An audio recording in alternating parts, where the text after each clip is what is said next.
Hey everyone, Jason here with Strap On Your Boots. Today I have a special guest, Christopher Howard. He is a best-selling author and the coach of coaches. Welcome to the show, man. Hey man, good to be here with you.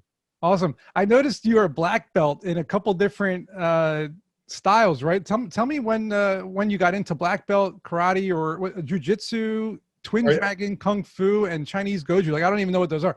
Explain to me, first of all, what they are, how you got into them, and can you beat Chuck Norris or Jean-Claude Van Damme? What's going on here? Yeah, I've been in martial arts for about 40 years. I'm 51 this year. Started when I was 10 years old. I've just always been into personal development of all sorts, but martial arts has definitely been there, present all through my life.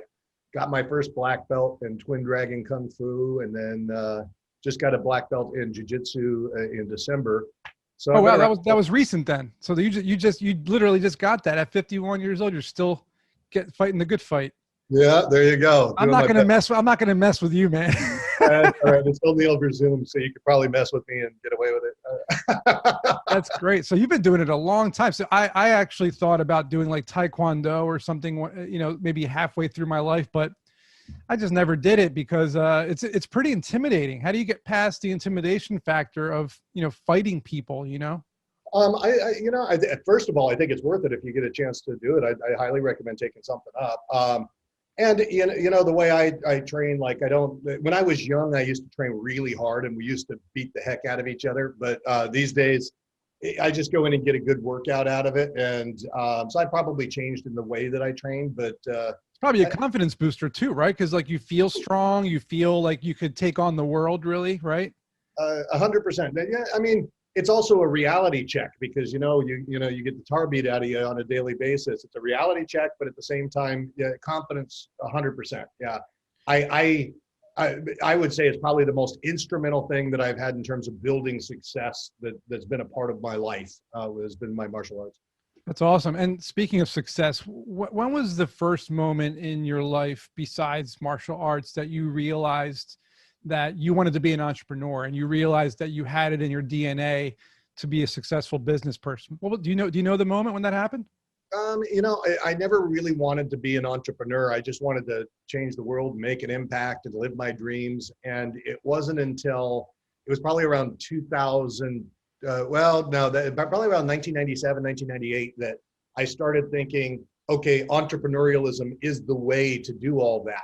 I didn't realize that entrepreneurialism would be the structure and the scaffolding underneath the dreams. I just wanted to live the dream. So I kind of figured it out along the way when I was about 26, 27 years old. I mean, was there a moment when you hit a wall in the corporate world, or was there a business opportunity that came your way? Was there a catalyst that kind of smacked you in the face and said, "Hey, Christopher, you need to go on this path"?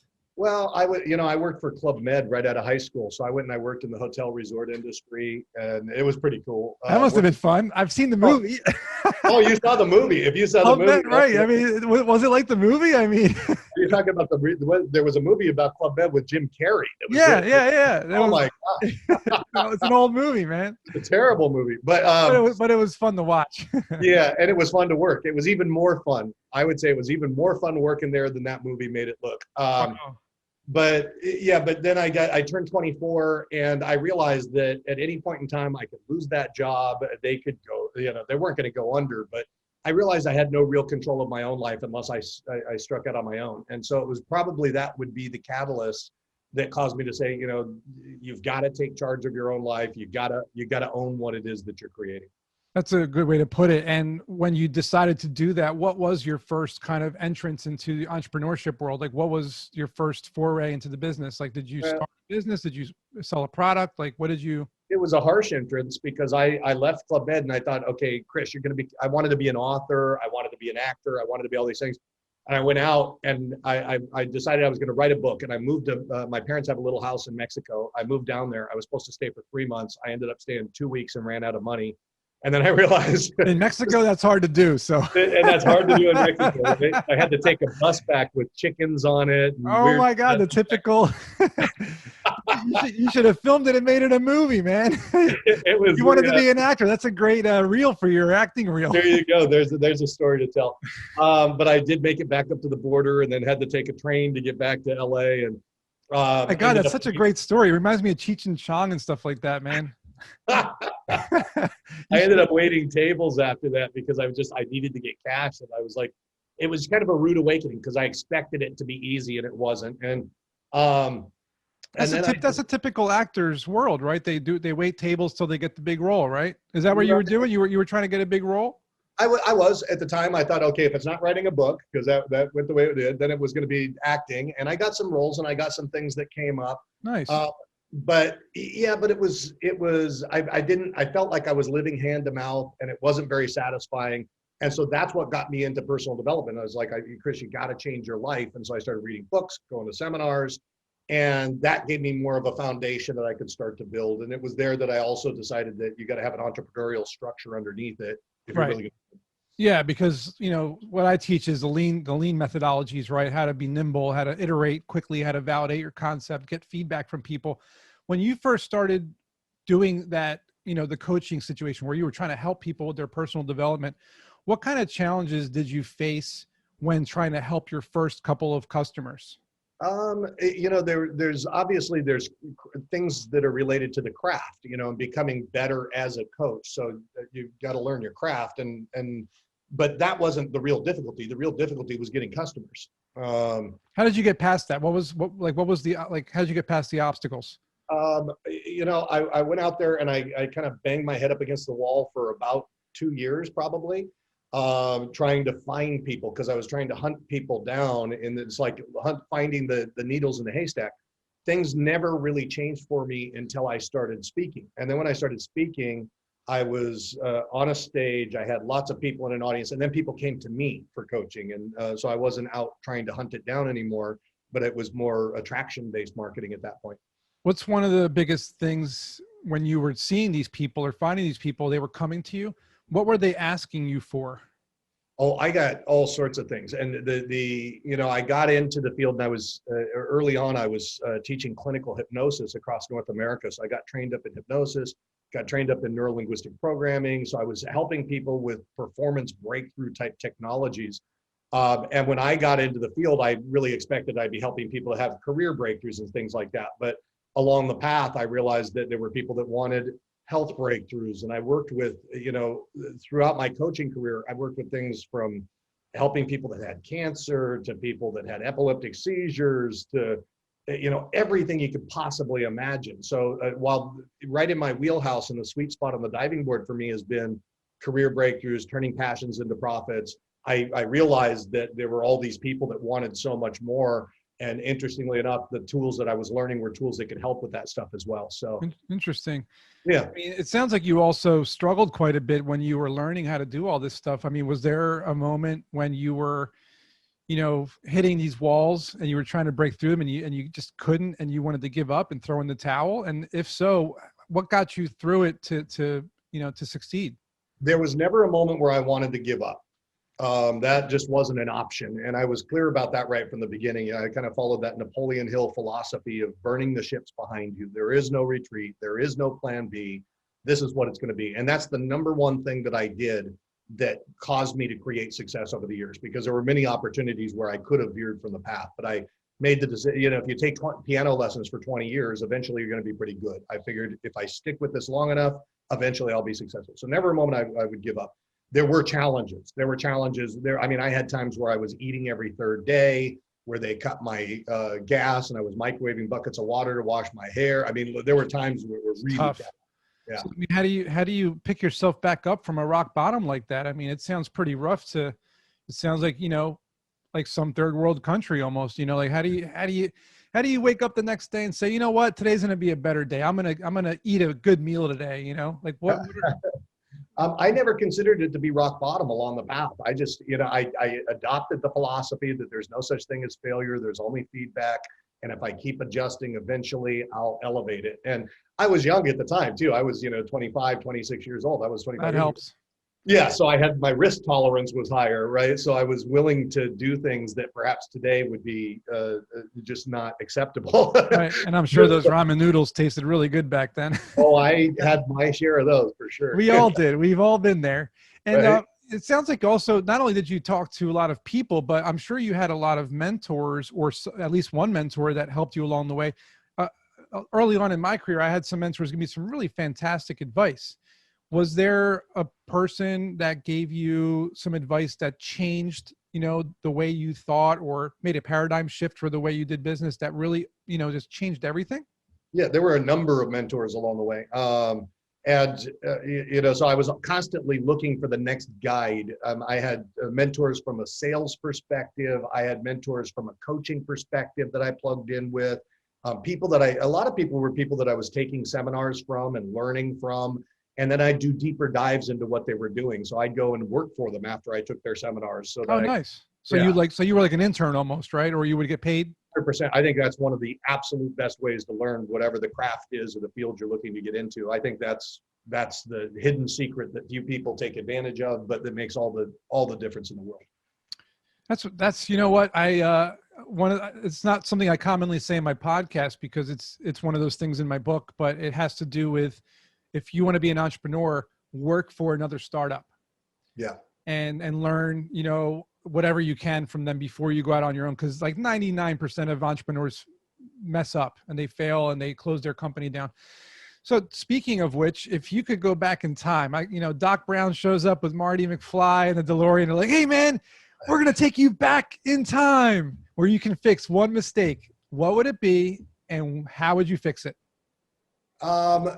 You know what? I went through a phase of my life where I was going out and I was medicating to perform, because I was in 3 different time zones at a week. And I was partying at night to escape. Jesus. And I would clean up my behavior around that and my inability to say no to opportunities. I was pushing myself into the ground. And that would be probably the one thing. And then if I had a second thing that I could fix, it would be contracts that I signed with people along the way, unaware of what the contract's really about. Yeah. So I would have had everything checked by lawyers and kept triple copies in multiple safes around the planet. I mean, those are really 2 good things for people who are listening to realize. Is number one is be healthy, right? Stay on top of things, make sure your mental and physical health are tip top shape. And like he said, man, make sure you check every single fine print on anything you sign, because you will get screwed. It happens every single day. Britney Spears is currently dealing with it. Elvis Presley famously lost pretty much almost everything to his manager. He just signed all the rights away to his music. I mean, it's pretty bad. So definitely be careful out there, people. And there's always the fun part of being a coach or a black belt or, an author. What in your eyes was the best part of doing what it is you do? Best part of doing what I do, probably the most rewarding thing has been what it's given back in terms of people calling me and saying how much their life has been transformed, or people telling me that, they had a dream when they were a kid and now they're a professional sports star and it happened because they were in one of my programs, or they bought the island that they wanted to buy, or they repaired their relationship, or, hearing things like that has been really rewarding. A lot of the philanthropic work that we did we helped to build a high school in Peru and worked with to get street kids off the streets in Cambodia, and did a lot of philanthropic work along the way. Fantastic. And those were the things that touched me most. Wow, that's fantastic. So you're really changing the world one step at a time, it sounds like, and that's fulfilling, right? I mean, it was always, it's interesting because I didn't recognize how much that would touch me when I got into it. I mean, I was getting into it because I wanted to live my dreams, and then I want to help other people do the same. But getting that feedback back, it's the feel good things, the things that one would think feel great that actually do. There's always the saying is being successful at the top is lonely unless you bring everybody else along for the ride. So you want to help as many people along the way as possible. Yeah, and I think that's human nature. I think people attempt to do that more and more, and you see great people that have made a great impact that attempt to share, the knowledge with the world and help the next generation. All right, so let's say I came to one of your seminars, or I heard you speak at a event, okay? And I came up to you. I'm an entrepreneur, never ran a business. I work behind a desk at some job I hate, and I'm like, Christopher, I want to run a business, man. I want to start a business. What were the top 3 things you would tell me to do to succeed quickly? Find your passion, where your passion and your talents collide, live there. So think about passion, think about talents.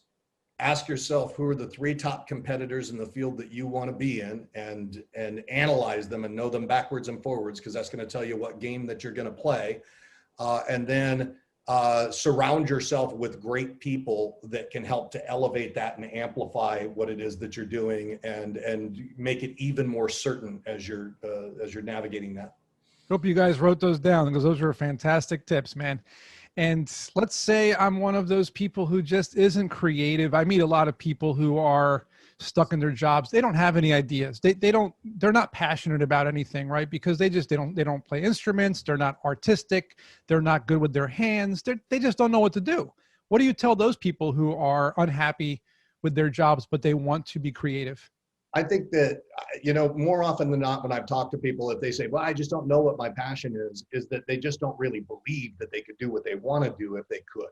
I think that we all have those things that we have a natural affinity toward. Throughout our life, we've experienced something that brought us joy. And so what I'll typically do is I have processes that I'll take people back to look at what would have been your greatest moments of joy, what have been the places where you felt like you shined the most, where you were most alive. And I'll help people to make those connections, because I believe that they exist. We just have to get in touch with them and get out of our own way. Awesome. And I always want people on my show to give some inspirational words of wisdom, some encouragement to entrepreneurs listening on, what they can do to succeed. Anything you can tell my audience as to, what they can do to succeed? My feeling is that the most important thing is to have heart, and meaning having your heart in the game. So that's following your passion, being your true north, doing what you're meant to do. Have spirit, which is the willingness to fall down 4 times, get up 5. That warrior spirit is going to be essential in terms of getting to where you go, because it's like Harrison Ford, the actor, said. He said, the only reason I became successful is because I outlasted everybody else. I just stayed in the game, right? So heart, spirit, and the willingness to find the right guides each step of the way, because the guides are going to lay out the terrain for you. They've been the path before. Great mentors, great coaches. That's what's going to elevate your game.